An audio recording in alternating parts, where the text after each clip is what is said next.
नमस्कार दमौली, म एप्पल किङबाट सबै मेरो मित्रहरूलाई शुभ प्रभात है। आजको कन्टेन्ट पनि खासै त्यो पहिलाको जस्तो यो अलि उस छैन, तर म चेन्ज गर्दिनँ। अहिले घरमा के गर्दैछु भनेर मात्रै हो है। मेरो साथी देखिरहनु भयो, मेरो पुन्टु है। अनि राति पानी परेको रहेछ, छतको हालत यस्तो छ। ल हेर्नु है, तपाईँहरूलाई अब के गर्ने। आज पनि दिउँसो पानी पर्ला जस्तो छ। तपाईँको त्यो दमौलीको भ्युज र मानुङ डाँडाको भ्युज देखाउँछु। अब आकाशमा त हेर्नुहोस्, बादल लागिरहेछ है, बादल लागिरहेको छ। अब तपाईँहरूलाई चाहिँ मानुङ डाँडाको भ्युज खासै त्यता अझै कुहिरो त लागिरहेको छ।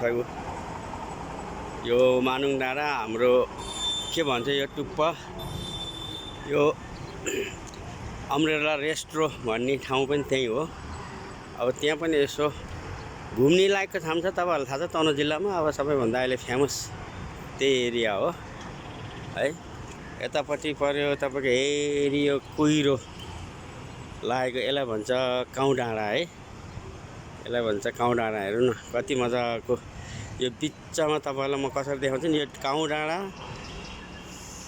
यो मानुङ डाँडाको यो बिचमा तपाईँको सेती नदी बगेर आएको छिन् के, पोखराको सेती नदी ठ्याक्क बगेर आएको छिन्। ठ्याक्क यहाँ तल र माथि खोलामा मिक्स हुने हो क्या।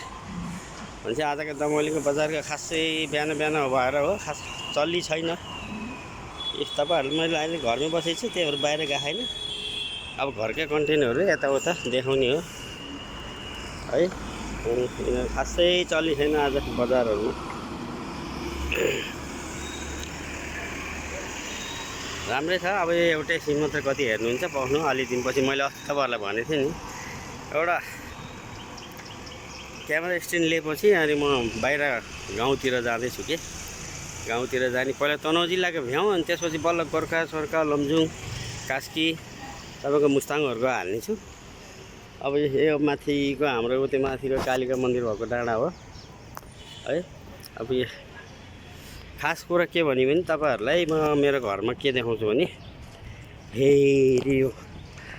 हेरी आँपको बुट छ नि, पाउनुहोस् है। पहिला एकदम तपाईँहरूलाई मेरो बचपनदेखिको के यो आँपको जुन बुट छ है, यो आँपको बुट जुन छ हेर्नु होला। हेरी यो मेरो घर निकालेको यहाँ आँपको बुट हेर्नुहोस्, ठ्याक्क लाएर यो आँपको बुट हेर्नुहोस्। यो आँपको बुट मभन्दा जेठो है। यो आँपमा अझै पनि फलहरू छन्, भित्र छन्। बाहिरको त सब हावाहुरीले झारिसकेका छन् दानाहरू। यो आँप खाइ हामी हुर्कियो, अहिले पनि दाना दिइरहेछ कि। अहिलेसम्म मरेन, कति बुढो होला त यो आँपको बुढो। अब यो चल्लाहरू अलिअलि छ नि, फेरि बुढी माउले फेरि चल्लाहरू हालिछन् है। हेर्नु त, बुढी माउले हालिछन्। अब यो पनि चट्ट लगाएर अब यो 1-1.5 महिनामा अन्त अलि हुन्छ, 2 किलोको जति हुन्छ होला 1 महिनामा त।